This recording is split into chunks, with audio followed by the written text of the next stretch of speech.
All right, it's time to pluck those dice out of your ear, press your head up against the speaker, and listen to the shit we're about to lay down. It's the Vox Cascadia podcast.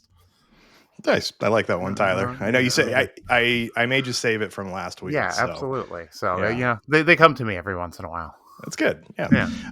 So welcome. We got Tyler here. We got Connor, and we have our first international guest. We have Stephan Garmark from Hoops Denmark is coming here to join us to talk about. We're going to talk stealth suits. Yeah. Well, welcome to the show. Thanks for coming on and talking Tau. I personally love the Tau. These other guys, I don't know. So I think the Tau are fine. I just don't like Elemental Council sucks. I may have mentioned that. Yeah, a little bit here and there. Tau were actually the first models I ever bought because I love the look of the Fire Warriors, but I don't care for the mechs. So, all right, now I like Tau less though. So okay, sorry, Tyler. Yeah. Did you guys play the Fire Warrior game? Am I the only one? I never did. No. Yeah, I played it. Yeah. Oh yeah. They like I said, I keep talking about them bringing that back. They need an updated Fire Warrior game. That'd be pretty cool. Instead of all the Space Marine stuff they do. Let's have another. I think absolutely they should make it like Titanfall. Only you're Caius in a battle suit. You can like swap between other battle suits. You're the only one that's that cool though. All the other Tau are way less cool than you. Just to keep it canon with him, So. Well, Stephan, let's find out a little bit about you. How'd you get into wargaming? How did I actually get into wargaming? I think I got my first Warhammer Fantasy Army when I was like 17, 18 years old, something like that. I had some money. I moved away from home when I was 17 and I had some money, so I bought an army that was painted. I had Dark Elves back in, I think that was probably 4th edition. And then I played those for a while, and then because I moved, like I said, I moved away from home. I moved to I'm from the countryside, so I'm from a very small town of like 500 people. So I moved to a bigger town of like 20,000 people, and there was a club that had wargaming. So those guys introduced me to like Necromunda and Warhammer 40k and all sorts of different games, Blood Bowl, stuff like that. I've been playing ever since. Had a bit of a break in my 20s and took it up again in my 30s, I think. I'm 45 now. I'm an old guy. I'm pretty new to Kill Team, actually. I've only been playing this game for a year. But before that, I played MCP very much on a competitive level. And the reason I played MCP is because Will Pagani has made that game. And I'm friends with Will Pagani because I know him from the War Machine days. I used to be on the WTC. I was like a WTC contender for, I think, maybe 4 or 5 years in War Machine. So I've been traveling all over Europe playing with my team. So yeah, but they say that old love never rusts or something like that. Old love never dies, and I really like Games Workshop. I'm happy to be back with some Games Workshop stuff. It's a fun game. I think Kill Team is really, really good. It's one of the best miniature games out there, if not the best. What do you think? What do you think about the new version of War Machine? Have you dug into that at all, or they redid it, right? Yeah, they did it. I don't know how much they redid. I mean, they redid the stat cards and stuff like that, but the rules are like basically the same still, and that's fine because the rules are good. I really enjoy that you can in that game you roll 2d6, and then you need to hit a target number, and you can boost if you have like focus or some magic ability. You can boost your roll and get another die.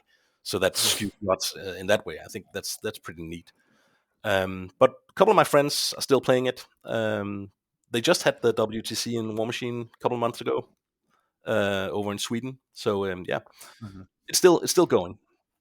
Now, does War Machine have terrain in this edition, or is it still templates on it? Well, it used to be terrain, Tyler, but then somebody realized, hey, we don't actually need 3D terrain. We can just use like pieces of paper that says wood because you can't move your character. It's very important with where the models are standing, right? So it's easier to put them on 2D terrain, but I think it's still 2D terrain. But you can use 3D terrain if you want to for the experience, right? Yeah, absolutely. So. Yeah, that was one of the things, like, as far as, like, War Machine, like, the competitive play that turned me off with it is, like, it was 2D terrain for competitive play. I think it lacks a little bit of that narrative flair that you get with 3D terrain, although I hear the game is fantastic and the models are amazing. So, really unique style to them. I think it's super cool. Actually, they changed the timeline for the game, so it's in the future now from when I was playing, and Okay. I have a giant tattoo of my Warcaster on my on my upper arm, and she's dead now. Oh So, yeah. so I'm not Oh coming. no! Oh wow. So now you get to be like all these classic Warhammer fans. They're like, "Oh, the game was better when Primaris wasn't a thing, and like before Tau were around was better, and all that stuff." Yeah, that's me. Nice, that's good. It was You said you It's just got, only yes. hell yeah. You said you got into Kill Team in the last year. So Kill Team's been around at least like roughly Kill Team to what we call it since like 2021. So what was finally the thing that like got you to dip your toes into this game? Well, it was actually because I got bored with superheroes. So that was basically it, because I was playing MCP and I was having a good time playing MCP, but I just sort of didn't feel it for the superheroes anymore. I wanted to try something else. So I was looking around the market, seeing what was there. There was some Star Wars stuff. There were some, and then I thought, well, Kill Team. It's. I mean, you buy a box, and then you have a team, right? that's what got me. Yes, now I have like a million teams, but you know. That's how they get us. They're like, "Oh, it's just one box," and you're like, "Well, I like that team, but I want to try another." And then 12 boxes later, you're like, I spent the same as I would for a 40k army. Yeah, exactly. Yeah, I got the 2-player starter set. Is it the one with the Plague Marines and the Space Marines? Yeah, starter set. Yeah, because I hadn't tried the game at all. I didn't even know what it was, except for it was 40k. I knew 40k. So I got that box, and we just had a few games, me and my kid, and yeah, it was really good. I think it was amazing. The starter set was really fun to play with, and I'm the type of guy that sees something that wow, this, I can really see some potential in this. I wonder what this team does, and then the ball just started rolling. Yeah. I think that there's like such great gameplay, like the ability to like pick up and play Kill Team and like get like a really like tight, rewarding game in. Is like pretty, like in this space. There's not a lot of games that can do that quite as well as Kill Team. I don't think. I completely agree.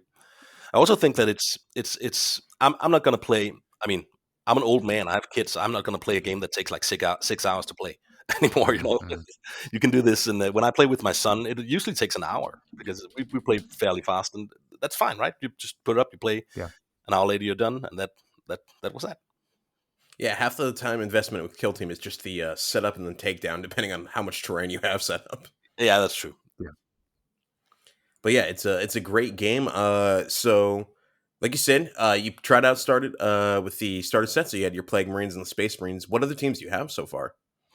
So I got the Volkers thing. So I have the Aquilans. I sold off the Vespids because a friend of mine wanted to try them. It wasn't because I didn't like him. It was just he asked if you could buy him. I was yeah, sure, you can have him. I have Deathwatch and the Canoptic. I have Drukhari, and I have the Stealth Suits, and Orc Commandos as well. Yeah, that's it. That's my teams so far. What's your favorite team that you've been playing? It's Tempestus Equilance. Okay. I just always liked Imperial Guard. I'm sorry, and back in the day when they did the Stormtroopers for Imperial Guards, I had a Catachan army in 3rd edition. Actually, do you guys remember? Well, some of you may remember that in 3rd edition they did like a very skinny Catachan codex. Yeah. And they had some rules for jungle fighting and how to build a jungle and stuff like that. Those models in that codex were built and painted by a guy named Bo, who actually the guy who made Army Painter. He's the guy who started that company. Oh, very cool. Okay. Yeah, and I know that guy. So I bought that army. So I actually had the army from the codex. That's cool. That's so sweet. That's awesome. That's really, really neat. That's a piece of history. Whatever happened to the army? Yeah, I sold it to someone else. And I think Bo bought it back. I actually think he has it now. That's awesome. Yeah, it's really cool. His old Catachans. Yeah. Sounds like you're the guy who knows people. So yeah, absolutely connected. Not anymore. And Army Painter's from Denmark, right? Yeah. I think it's sold now to an American company, but it's from Denmark. A lot of their painters. Do you guys know Thomas Koltau, who's one of their painters? He's like a guy who he goes to tournaments and stuff like that for painting. He's a very, very talented miniature painter. He's one of my good friends. Um, just name dropping people out of the blue. No, that's awesome. Yeah. So I'm not familiar with him, but I will look him up. Or drop it's a called link. We'll check him out. his homepage is called coltaupainting.dk, I think. So let's talk a little bit about Denmark and actually like your local scene. So you're in Aarhus, which I've never heard of before, but I found out about now. You said it's the second biggest city in Denmark. Yeah, it's true. Yeah, so it's a 200. Yeah. So what's people? Okay. So what's your scene like there when you're not playing with your kid? Do you get out to local game stores or is there clubs? There is both actually. There is a local game store just around the corner from where I live. I live downtown. And they play every Tuesday, and they got a pretty good group of guys there. I think they're like maybe 15, 16 people. And then I started my own gaming group with my friends because I wanted to push this game to all my friends. So we have a little. It's not exclusive; anybody can join. But I do that sometimes. I have an evening where I set up because I have Volkus, Tomb Worlds, and Gallowdark, and another friend of mine has the same. So we can have 6 tables at my house. So we can just go here and we can play, and everybody's invited. Yeah. So it's not really a club. It's just like once in a while on a Wednesday, I'm going, hey, does people want to play? Just come over. We can all play, have some fun. In we have this this thread on Messenger. I think there's 8, 9 of us, something like that, in that thread. Okay. So yeah, we can probably in Aarhus we're probably like 30 players, I'd guess. That's solid. 30 players are really, really healthy. We're only 250,000 people in the city. Exactly. So, yeah, that's nothing to scoff at. No, 30 players in any city is a fantastic scene, no matter where you're at. So yeah. Also, I'm going to. Also like. Yeah, sorry. I'm sorry. You go ahead.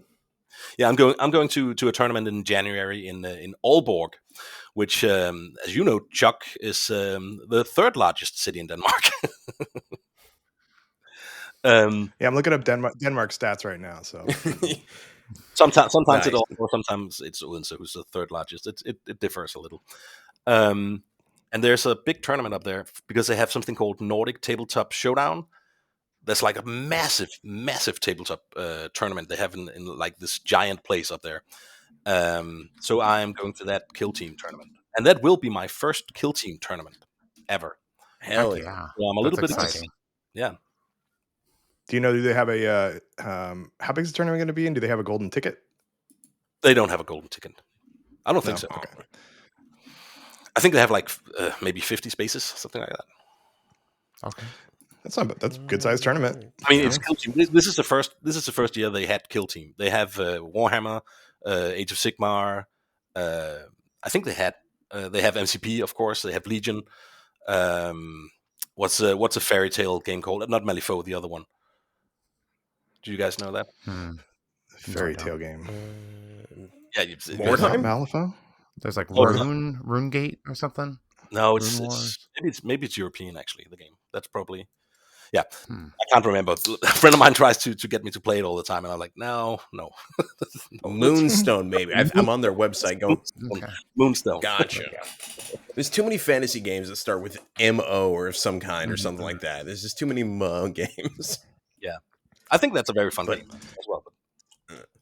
Yeah, so what now, is there's a lot of different game systems, which is not common in Denmark. Normally, when there's a tournament, it's only one game system, or maybe 2 or 3. So we don't have this big cons as much anymore as we used to. So this is a big deal. This is going to be a fun event, I think. And it's first time. That's awesome. That's really exciting. So you got to post up photos, show us the whole event. I will. Like I think like seeing other big events is always really cool, especially as an event organizer. See kind of the vibe that people bring, Yeah. And, now that you mentioned Moonstone, I went and I Googled them, and I don't know if you ever watched Eons of Battle. Jay, he's a content creator. I saw I've seen one of these miniatures on he painted one of these on a video recently. So I actually recognize that miniature. So it looks kind of cool. Might be one to, I don't have enough games already, so I need to, find some more for sure. What's one more game? Right. Yeah. So now what do you we brought you here to talk stealth suits. Are you Yeah. thinking you're going to bring stealth suits? Yeah, maybe, maybe. I Yeah. don't. So Yeah, sorry. let's go in and talk about your experience with the team, what you think of them, and kind of like how your games have gone with them so far. Mm-hmm. Okay, so do you guys want to do the thing you normally do, where you go through the cards first, or do you want to just be a little more loose about it? Now we can be a little more loose about it. I think most people are probably familiar enough I am. with it at this point. Like it's been, we're what 3-4 weeks out from launch of the box. If you can't look up the cards yourself at this point, pull it up on the app. We can't help you out. Like I'll pull him up because I know there's a guy named Lodestar, and I think of Spaceballs, and that's about all I know of the team. Well, he's all you need to know about. Perfect. Yeah, I think I've been having a lot of fun playing him, and I've also been having a lot of frustrations playing him. They're the absolute most weird team I've ever played in this game, and I know I haven't played all the teams, but they just feel. I don't know if you know this, but they are, as of right now, the best team in the game, right? With a 78.5 win rate out of 28. whoa. So that's got to be in like 5 games or something, 10 No, games I think maybe. it's 28 games. It's 28 games. 28 games. Yeah. 21 wins and 7 losses. I don't know a lot about stats, but that seems like a very It's a good stat number right sizable there. pool, just yeah. I mean, they're definitely strong. They're just very different, right? Like than a lot of the other teams that we've played. I think that people are having maybe a little hard time adjusting to them once, for the few people that have them figured out. So I don't know. and then you're saying they're like basic stat lines. I mean, for those who don't know, 3 APL, 6-inch move, 3+ save on 12 wounds. You get 5 stealth suits, you get 2 drones. So, how many games have you had? I think you said you had like 20 games or so. No, not at all. I think I had 13 games.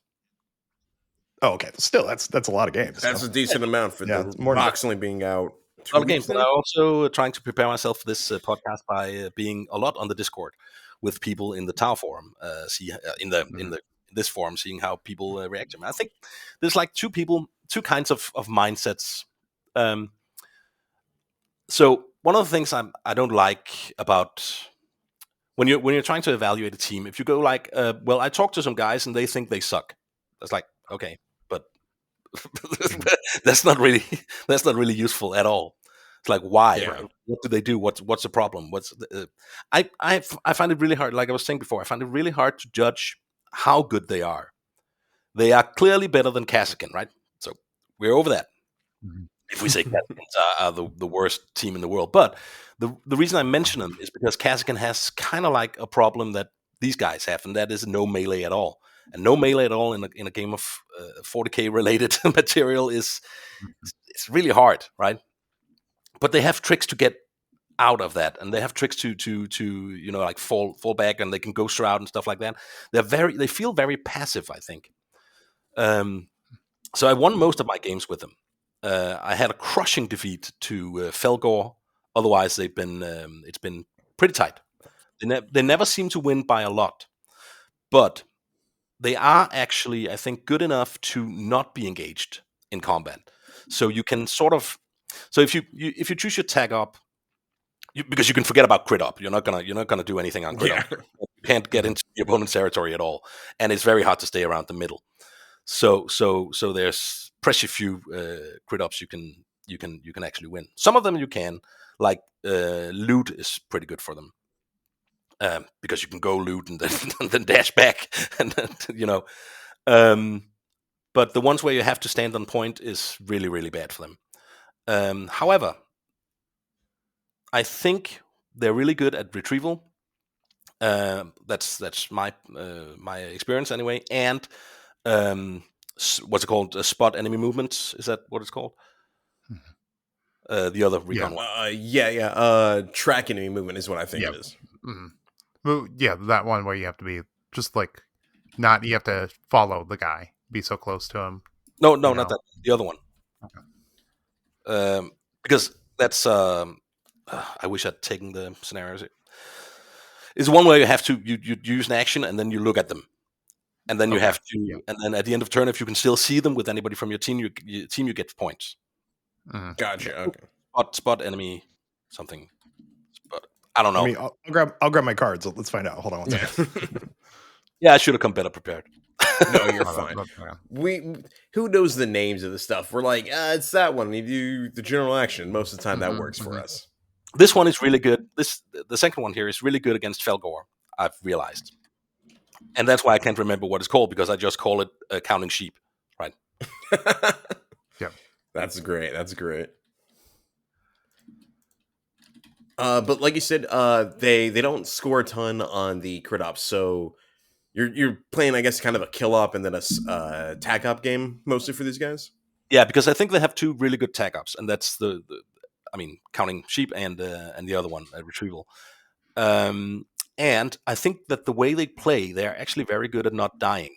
So your objective is, with a lot of other teams, you try to sacrifice your pieces to gain an advantage, right? So you want to trade Mhm. 1 for 2 or 2 for 3, something like that. You don't want to do that with these guys. You want to be. I think what I've learned is that you just want to stay passive as long as you can, and then you want to use fusion blasters to kill something. Because if you kill something and he doesn't kill anything, you're going to win the kill up. And that's 1 point extra, right? That's enough to win a Yeah. game. Mhm. Mhm. And you are going to score on your, if you just play a little bit. one of the videos where they had a show off of the team, a guy used the teleporter to his opponent's backline on Tomb World, and then shot the wolf sergeant and didn't do anything to him because he didn't have any accurate or anything with the fusion blaster, and then that model died, right? So that's not how you play them. They can't do that. They can't get into the thick of it, because then they will die. So I've got the cards here, and GW's naming conventions. Was it the recon or the infiltration one? Because there's scout enemy movement and track enemy. Yeah, it's scout enemy movement. Yeah, so scout enemy movement. That's the you reveal the first time you perform the scout action. For the scout action, you select one enemy operative visible in more than 6 inches from the active operative. That enemy is now monitored until the ready step of the next strategy phase. And at the end of the turning point, after the first, for each monitored enemy that's visible, you score 1 VP. And it doesn't have to be a friendly operative that performs the scout action, which is a weird one. You can't score more than 2 for that. So I think it's because if you play 4 players, you can scout each other's enemies, right? So if you have 2, gotcha. That makes sense. Yeah. That's pretty so good. you mentioned one thing. You mentioned the accurate on them too, and that's a big piece to them. That's the Cayune. So that's a bread and butter. That's a bread and butter of it. You need because that they mostly hit on 4s, right? Yeah, they all hit on 4s. Yeah, but so, they have a really good 4 rerolls. Yeah. Yeah. I mean, like you're re-rolling, you're getting accurate. Like on this team, like if you're playing cautious, you shouldn't really be missing your shots, right? No, and you I mean you don't get that many shots, right? So you can maximum get 20 during the game. Exactly. I think one of the best things, and I think this is what, I don't know if this is what the Games Workshop was thinking when they made the team, but they have 2 things that are just insane. They are invisible. This team is invisible. Just saying. They haven't made anything like this before. Like, you can't see the guys at all unless you're within 3. Can't seek them. You can't. If this model is visible, you can give him this debuff, stuff like that. You can't do that on him. And then they have 2 melter guns, which is also kind of a big deal. So everything else is a little bit on the cautious side, I think, rules wise. So I think they have a lot of their firefight ploys seem really, really good. Their strategy ploys are not really that good. They have the one with the reroll, it's good, but otherwise, is there some firefight ploys that you lean into that you find yourself spending most of your CP on? Yeah, you mentioned the getting out of combat is a big important thing. Yeah, I think all 4 of the firefight ploys are absolutely stellar. They're so good, all of them. What they have is, we'll just go through them real quick. They have Ghost Shroud, which allows you to switch your order to conceal after when your turn ends, right? And each operative can only play this once per game. So obviously that's insanely strong, because if you're in the right position, you can dash forward, shoot, move back, and then Ghost Shroud.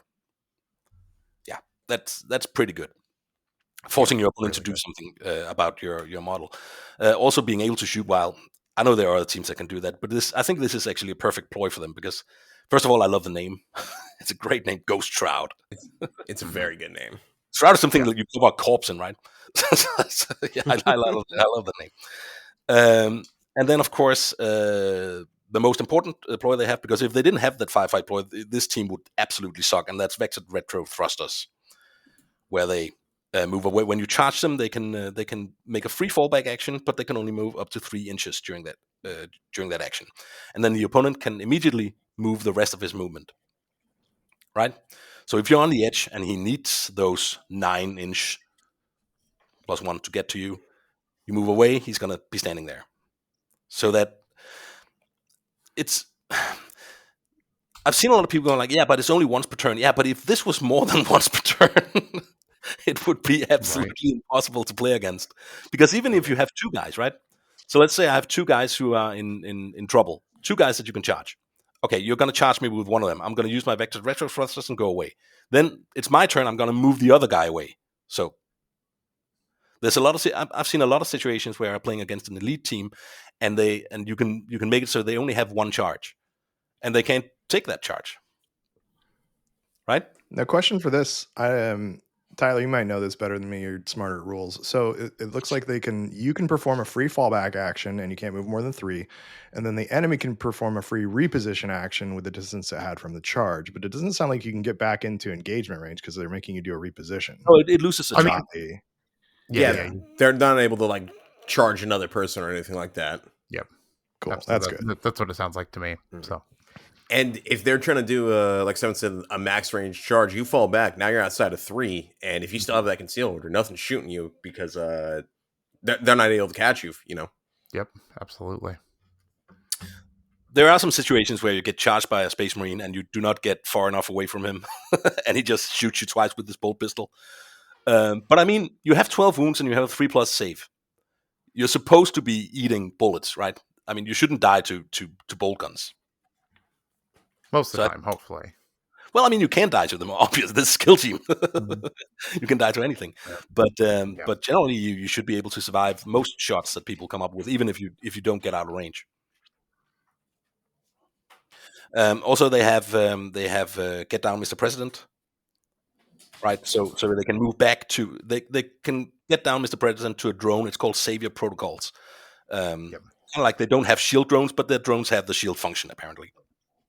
So you can do that instead, right? So you move back, you take your 2 slugs to face, and you just get down Mr. President, one of them, to a drone. Yep.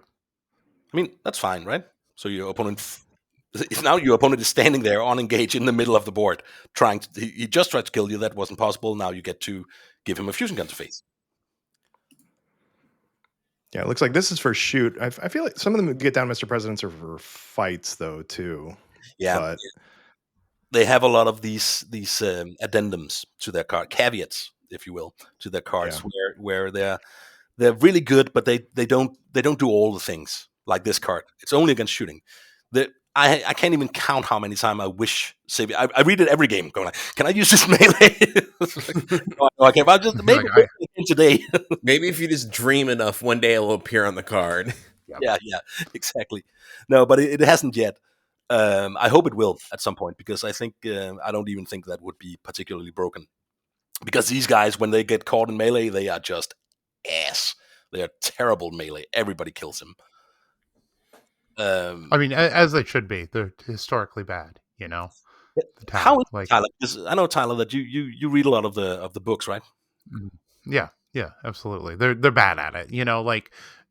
The most trained fire warriors could maybe fight your average guardsman and do okay. But they have samurai swords. They don't really. They have knives, but like you have to figure the humans have knives also. Tau are a little shorter in stature than your average human, also.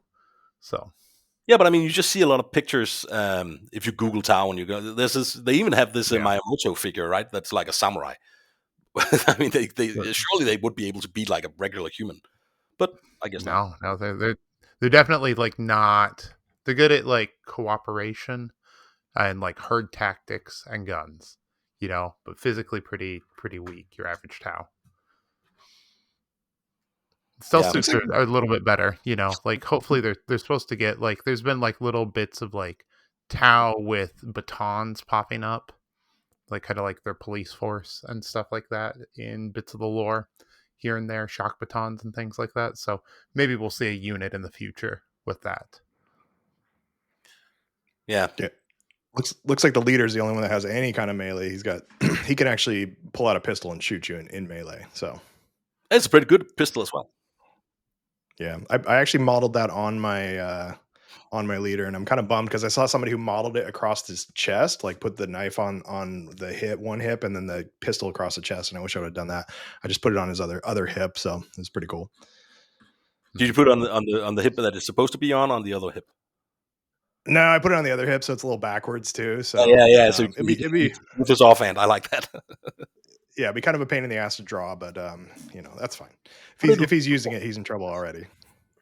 Well, I mean, he charges with it, right? Yeah. I don't know if you normally give him which gun you normally give him. I tend to give him the blaster. Which one do you get? That's actually a good question. Yeah. Because there is some decisions to make. Yeah, I mean, like where the fusion guns go is one of the hot topics with this team. Like I think one of the things that I see debated the most. Most people say Lodestar for one of them, right? Yeah, and absolutely. then where the other one goes, that's a big question.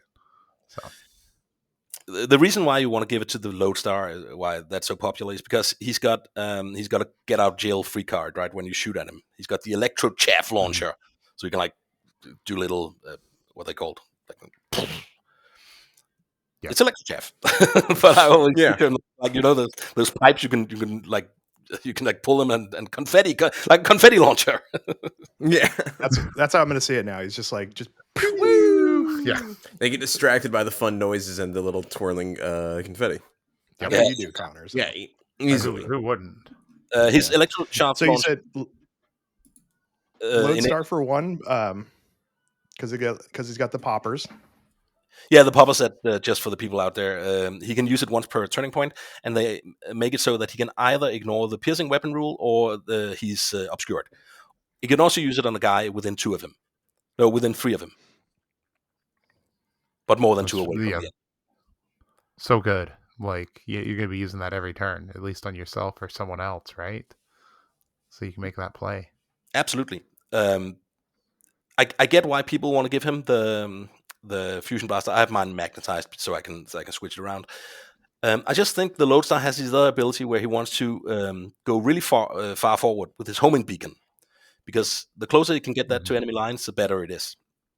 And if you're playing on Into the Dark or Close Quarters or whatever you want to call it, either of them, he can make that move in the first turn, right? So he can get to the middle of the board and he can actually drop the homing beacon. That gives you 2D instead of 1D each time. The homing beacon does that each time it's the strategy phase, you get to roll a die, and if you roll a 4+, you get a CP. Now, if it's if it's over the middle of the board, you get to roll 2 dice. And if it's within 6 of the opponent's drop zone, you can roll 3. But I've never done that. But on Into the Dark, you can actually do this turn 1, move him up, place a marker, like on a flank, somewhere far away from the action. And is that really where you want to have your fusion blaster? Because he's very far ahead, and he's sort of like pivots to a role where he's almost like a support character because he's so far on the side from where you imagine the rest of the battle is going to be. So I think there is a case to be made for him having a burst cannon, but either is really good, obviously. So who's your other one that you're taking your other fusion cannon on? Yeah, that's the one I always mess up his name. It is the neutralizer. No, it's not. Neutralizer. Okay. No, it's a designator. Designator. No, Okay. oh my god. Hold on. Well, good. They're magnetized, so you can Yeah, you just swap them around. So Yeah, no, it's how a did you? it's a designator, and I'll tell you why it's a designator. And there's always one on the designator because he has a Margalite, so that gives him severe with it. Always, right? So if he shoots his fusion blast, he has severe. You kind of want severe on a devastating 4 weapon, right? Yeah. When you can. Well, I mean, he's got the thing on his shoulder. Yeah, absolutely. Yeah. That's very deadly. How did you magnetize your guys? By the way, I know I looked at them and I was thinking about magnetizing their shoulders, but there's not enough arms. Did you do under from like just the on the weapon weapon up into the hand? Yeah, under the arm. They have like a little. It's like a little square on their arm, right, where you can put the weapon. Mm-hmm. It's there. Yeah. A friend of mine did it for me. Nice. Yeah, I need to. I didn't magnetize. I put mine on my designator and my lodestar. That's what I went with based on what people told me to do. So, but maybe I'll see if I can snap those off and put magnets on them. I think it's fine. I probably won't. It's fine. I mean, you could be making a case for putting up the chasse ray because you want the chasse ray to be the last man standing. And as you know, when you're the last man standing in this team, you get a little bit better if you are the chasse ray because he does that. If you lose 2 guys, your accuracy rule, which we haven't even touched on, except for somebody mentioned it, and then I started blabbering about everything else. So I have this rule that if you're within 3 of the center table on your side of the table, you get accurate 1. I get accurate 1 against your guys. If you're on my half of the table, I get accurate 2, and if you're within 3 of my my drop zone, I get accurate 3. Right? So accurate 3 is actually pretty doable on Into the Dark because it's people are gonna pressure you. You're gonna have people down there, especially if you're playing against like Felgor. They're gonna be there, so you're gonna get the accurate 3. Sometimes you're gonna get it. But this gets 1 better if you lose 2 Tau. So you have accurate 3 on the middle of the board and accurate 2 on your opponent's side of the board. At least 3 from the middle of the board, right? So that's very strong. Accurate is. Do you guys remember when people were like, "Canoptic Circle isn't that good," and I was like, "Well, accurate. One of the best things you can do in this game is not rolling dice and then hitting. So accurate is a ridiculous ability. They're so good. Canoptic Circle. Anyone who didn't read the rules for Canoptic Circle and go, this team going to be a problem. Blind. What do you mean? Just because they can heal like 3d3 3 times a turn, but they could do that. They can just delete a model. How's that gonna be a problem, guys? Yeah, just like I said, a Murder Wing in the future for sure won't be a problem with their flying Meltas.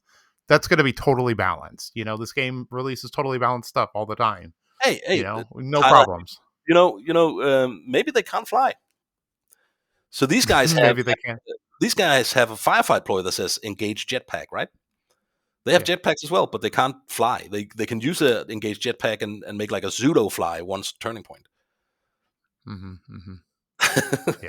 Yeah, the Murder Wing. That's going to be if they fly, right? If they can't fly, that's going to be so disappointing. But also like probably balanced a little better. Yeah, people would probably be upset if they can't fly. They'll be like, "What? What do you mean my flying team can't fly?" It's like Vespids can't really quite fly. Aquilons, they like float down. Everyone's going to be disappointed by all the lack of flying. Or maybe they'll just make them busted, and then they will be the ones that actually fly. They're like, fly, just straight up fly. Don't worry about anything else. Like one thing, like one of the rumors that really bothered me was that we were going to get swooping hawks in Kill Team. Okay, Valrak was saying that for a minute because like swooping hawks in battle, like the lore, they drop in from like the atmosphere and then they just kind of like hover around. They like kind of like just like circle and shoot people. Like that's not appropriate for a kill team. They're like never touching the ground. That's not going to be. They're going to be like flying around, zipping. That's not going to be balanced. Unless you want to destroy the lore. Can we have a little bit of sanity with the lore? So I think the Murder Wing are probably not going to have. I don't think of their so the Aquilons don't fly, right? That's just parachutes, right, basically. Yeah.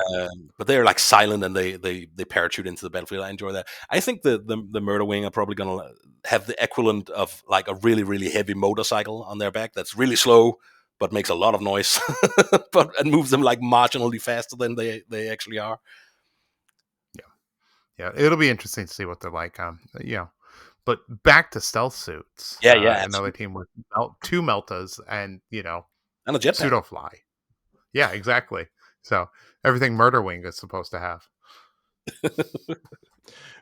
I have a question actually about the Chasseret, and so one of his things is he's a drone controller. Yeah. So and basically it lets you take your drones normally, from what I'm reading, can't do anything other than charge, dash, fallback, fight, photon grenade launcher, or reposition and shoot. And then they're -1 APL when determining an operative's like a control. So. But it looks like the Chasseret, when he's on the field, gives you the ability to remove those 2 bullet points, so they can do a lot more. How have you used besides the Get Down, Mr. President? How have you used the drones in your games? Yeah. So basically, what you want to do is you want to use a marker drone for ramming people. Okay. For ramming people, you just run into people with them. It has like 3 attack dice and it hits on 5+, and it's 2/3 damage. Okay. It's a joke. Real solid. Okay, that fell flat. I'm sorry. The marker drone is, for me at least, it's the objective runner, right? So first turn, second turn, I'm probably going to give that ability to my marker drone from the Chasseret, and I actually tried to steal the opponent's on the opponent's side of the table with retrieval on his home objective. Try to take that with the marker drone. You can stage it so that you can run in and do that for your first action, turn 2. And then if he kills a marker drone, okay, he killed a marker drone. Doesn't matter. You still get that 1 point, and that point is pretty important. And later you can maybe even get a stealth suit in there to pick it up, if the battle is going to move somewhere else, right? Another thing you can do is you can actually remove these things from the drone, the first 2 bullet points, and then it can, as far as I know, because it says this operative cannot use any weapons that aren't on its data card, right? So it can't throw grenades. But, stun grenades aren't weapons. Correct. Yeah. So it can shoot, but you don't shoot with a stun grenade. It can't use it. It can't do the stun grenade action because it can only charge, dash, fall back, fight, reposition, and shoot. But right now, if you remove that that bullet point, it can throw stun grenades. Yeah. That's pretty good. Not bad, yeah. You just move it within 6 because you don't care about it. Yeah, I mean, I feel like that's something that a drone would do. Carry stun grenades or like some kind of flash or something like that. Fitting. Yeah, that's what my homeboys in Ukraine are doing, right? Right, exactly. Yeah. The other drone has an amazing ability. So you want to be a little bit careful with your drones, because one of them is really good at objectives, taking objectives and like threatening the board. The Margalot is also good because it only needs visibility, right? Or it is actually also able to. No, it needs to be. It needs visibility to someone that's a valid target. But it can also be someone who's within your token that we can talk about in a minute. So it is a kind of a valuable operative. Don't scoff on the drones. And the other one has an ability where you get to, if you can see someone, you get to roll a die. And if you can roll a 3+, that character or that operative has -2 movement. Yeah, just have to see him. Right. That's really strong. Anytime you can limit movement. Oh, I think I muted you on accident, Stephan. Sorry. You can unmute yourself. I was trying to unmute myself and I muted you. So way to go, Chuck. I know I suck. Don't give me the controls to anything. Don't give me the keys to anything. Power. Right? Yeah. I'm saying it's called the photon grenade launcher. It's a 1 AP action, and it says select one enemy operative visible to this operative and roll a d6 on a 3+ until the end of that operative's next activation. Subtract 2 inches from its movement stat. There you go. That's really good. So that's gonna really help keep people out of combat with you then too. So especially if you had somebody who wanted to do that charge, and you're gonna use your. You already used that one, Yeah. No, that's right. And they're just visible too, so you can do it from across the board. So you can, the gun drone's really good. Yeah. See, I I wrote down ram everyone, and now I'm gonna just cross that out because I actually gotta save the gun drones apparently. So How often do you get to say ram everyone on a podcast? I mean, come on. you'd be surprised Yeah. actually. Yeah, So. a lot, ram them all. You got to subscribe to the Patreon and the after show. Then you can Yeah, you hear it way too much. Unfortunately. absolutely. So, yeah. So they have these little So- tricks like the gun drones grenade, and then of course a system jam from the neutralizer, which is one of the battle suits, which says, and that's the same thing. He only has whatever he's pointing at with it. He's got like a laser pointer in his hand, and whatever he points that at, you just subtract one APL from them. Yeah, just have to be visible. Just have to see them, and then he can laser point them, and then they lose an APL. Caveat is it costs 2 if he's unconcealed, but I mean he can move 6, and he can probably see whatever he wants to see, and then he can do it. So those are the little tricks that they have to sort of balance out that they are absolutely not good operatives. They have a burst cannon, which is not a good gun, and then they have a fusion blaster, which is obviously an amazing gun, but they only have 2 of those. They can't shoot twice. So they're kind of like I said in the beginning of the show, they don't get to shoot a lot during the game. So you need to make the shots that they have count. The burst cannon is only, it's 5 dice, but it's 4+ to hit. It's 3/4 and ceaseless. So of course, if you have your accuracy and stuff like that, but it's still not, you're not going to kill Marines with this gun. I mean, that it's just going to, they don't care about it. It doesn't have piercing or anything like that, and you can't get piercing. There's been a lot of talk about whether or not a fair thing would be to make the damage 4/5 on the burst cannon, because I mean it is a plasma chain gun, right? Should probably be a little more than 3/4, and I think there's a case to be made for it. But I'm not entirely certain that they really need it, because what they want their burst cannons for is crowd control, and they have a profile where you only roll 4 dice, but then you get torrent 1, and then they have an equipment that says that instead of torrent 1, that's torrent 2. Right? Really? Yeah, it's fine, but it's only 4 dice. Yeah. But I on mean, exactly, the lethal 5 makes that a lot more appealing. You know, and in the right positioning, little mistake from your opponent who doesn't expect that, quite useful. Yeah. And of course, the final operative that we haven't mentioned at all is the what's his name? Liberator, it looks like. Yes, of course, the Liberator, which is amazing because he hits on 3+, because he's a Grenadier, so he can throw cracks and hit with his dice on 3+. And another fun thing about this team that I don't think a lot of people, I haven't seen anybody talk about it in the forum or anything, is that when you're playing on Tomb Worlds, you have 3 operatives that can break down walls for 1 APL. Oh, that's good. Because they can. Yeah, they got piercing 2, or they can breach. Yeah, he's got piercing 2. Yeah, he's got the Grenadier keyword, right? Gotcha. Mm-hmm. Yeah.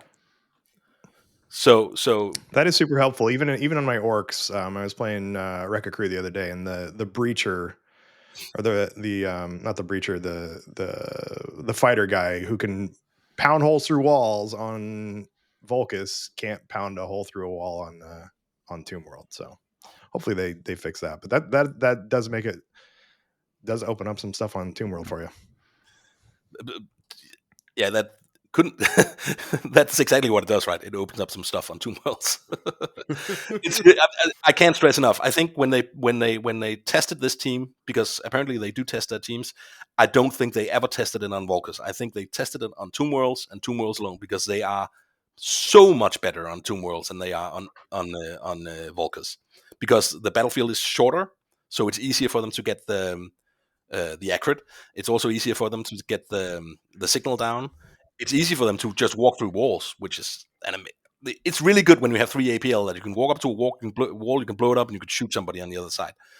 And they have some pretty strong game with guard as well, because guard helps them a little bit, where I know they have to be unengaged to guard, but it's not really a problem when you say, oh, if you go through this door, I'm going to shoot you with a fusion blaster. Right. So I'm just going to stand on the edge. That's fine, right? Having 2 meltas to flex that positioning and control 2 of the lanes, it's really strong. So yeah, I haven't lost a game on Tomb Worlds yet. they are really strong on tomb wells, but they feel like they are very much weaker on Volkers, because you can't shoot on Volkers. Everybody knows that you can't shoot anything on Volkers because you can't see anything. Everybody's just, they're just crouching behind buildings and stuff like that, and you have to get into the strongholds. These guys do not really want to go into the strongholds. So yeah. What about the equipment? I see that you can ignore some obscuring. It looks like, or no, excuse me. You talked about the Torrent 2 on the action. Yeah. Looks like there's some stuff for drones. Tell me, what are you taking for equipment with these guys? Generally, I'm just taking the advanced black sun filters, and that's I'll take every time, I think. That's the one that does that when it's shooting somebody who's obscured, you don't have to discard a success.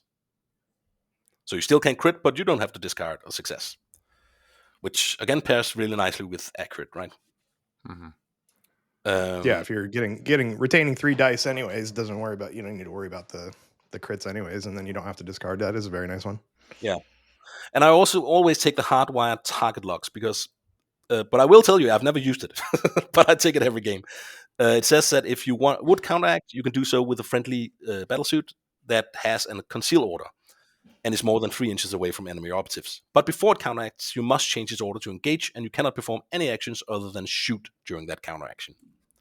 But it's just a nice thing to have in your back pocket if somebody gets too close and they're like, haha, you're unconcealed, can't do anything. It's kind of a gotcha. Mm-hmm. But it also deters, right? I'm not going to do this because I know you have that card. So I'm not gonna put myself in a situation where I can get shot at all. So I think those two are really good. I always take crack grenades. Not always, but I like crack grenades with them. Razor wire is really good with them because you want to slow down your opponent. And if you don't take cracks, you can take, or you can also take stun grenades, right? So yeah, stun grenades are also good with them because the more you can remove your opponent's ability to get ya, the better the team seems, I think. So, any other tips or tricks, or I mean, it sounds like this team plays. It sounds like this team plays a lot like I would like to play, where I like to sit back and let people come to me because I'm too afraid of getting out there and getting my head shot off. So, is that how you're playing them as well too? You're just kind of like letting people come to you and making them pay for the bad stuff because the Kayun makes it really important to you need that accurate because you're hitting on 4s. So, what's your general strategy with it? For the first few games, I had like a general, the normal way you played Tau back in the day was you were standing on the back line and shooting.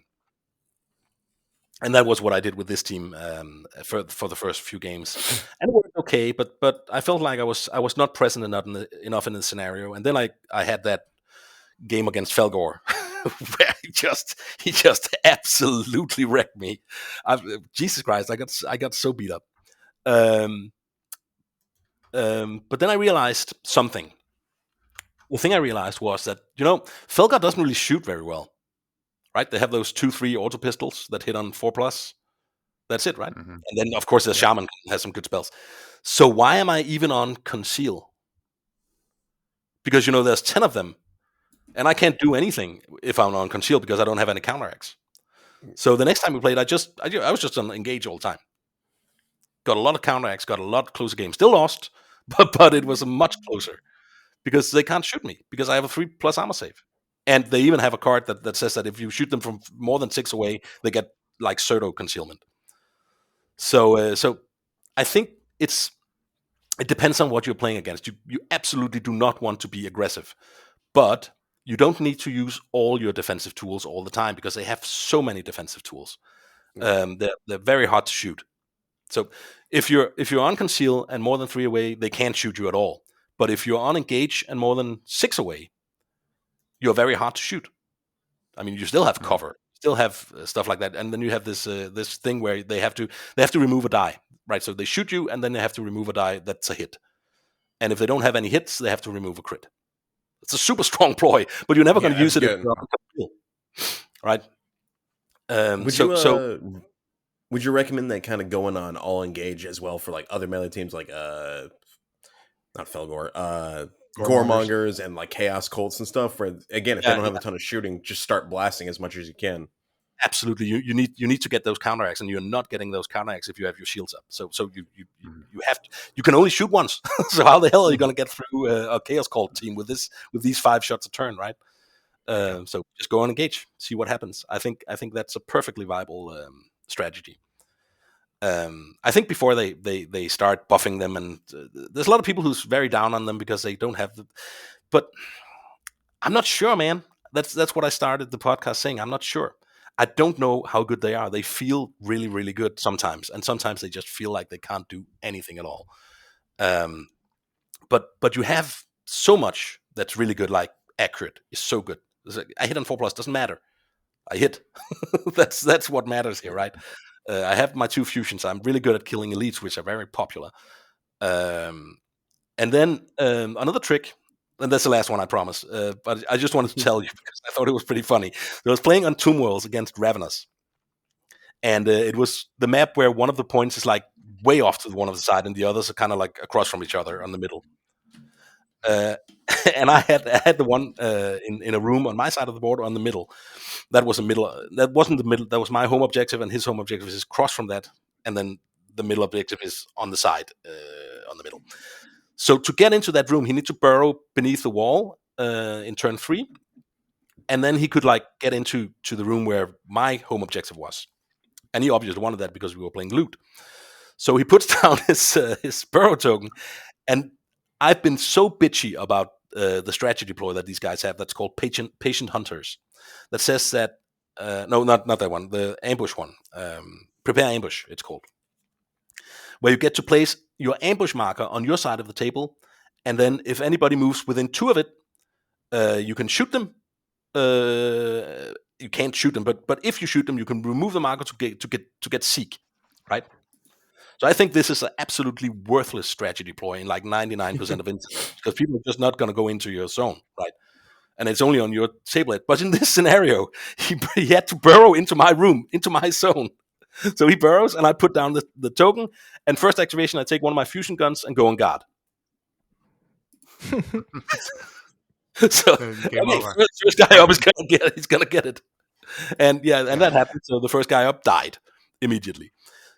Because they're concealed when they're on the tunnel, right? That's not help you if I seek. I thought it was. That's what I was wondering how to use that because it feels most of the time like an area denial thing, where you put it down and it's like dare somebody to come into that area. But yeah, I think that's a great use for it. And as someone who has never beat Raveners yet, I'm excited to hear that there's something that can just nuke them off the board.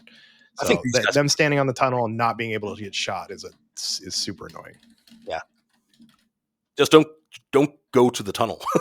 that's what you want to do. I think on Into the Dark, these guys are pretty good into Ravenous. What about the most important kill zone, Beta Decima? Have you tried them on that yet? I've never even played a game on Beta Decima. Yeah, you gotta try it once because I think it's worth playing once. Be like, cool, that was kind of fun, and I see why not a lot of people play it. Meta defining, Bright side, easiest kill zone to set up of them all. It takes like 2 minutes, if that. It's also a beautiful terrain set, right? I really like Beta Decima.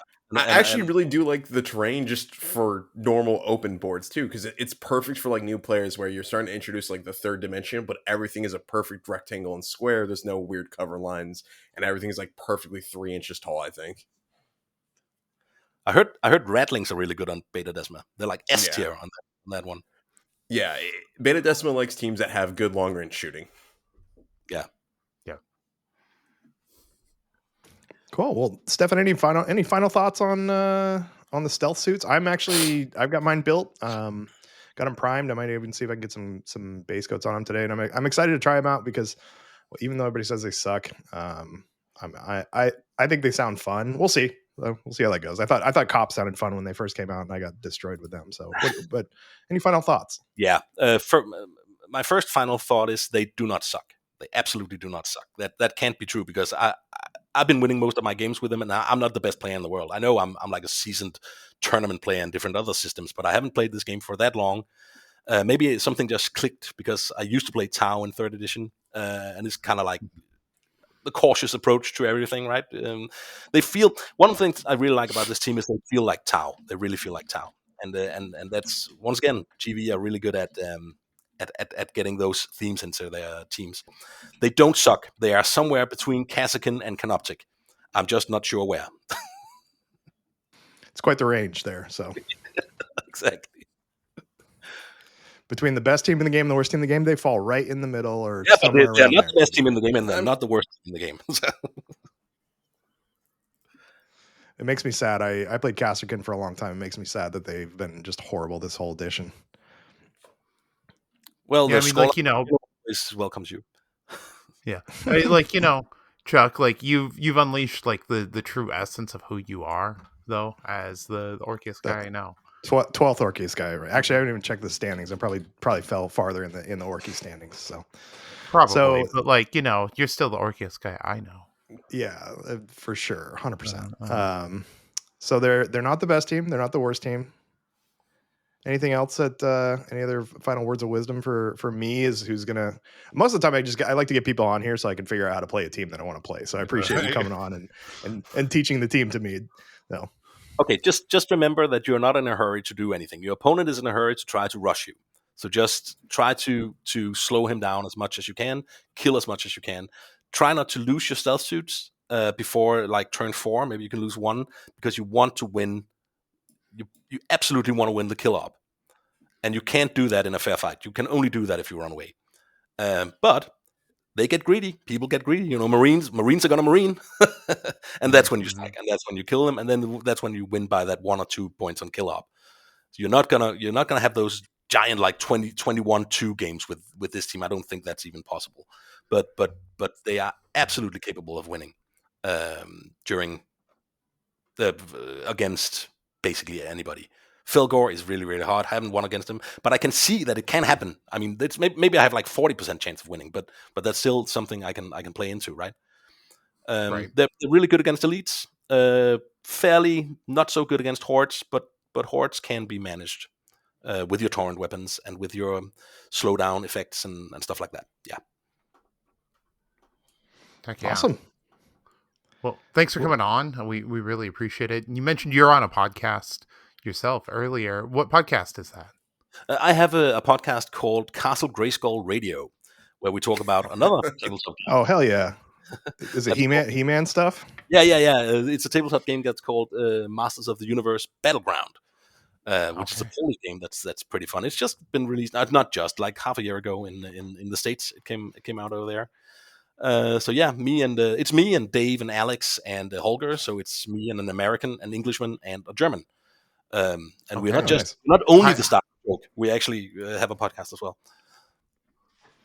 That's cool. That must be a bit of a bear to coordinate the time zones. Yeah, it's mostly Dave, but he can do afternoons, so it's fine. Okay, so we perfect, have it. Yeah. He's in North Carolina, so the time difference isn't the same as here.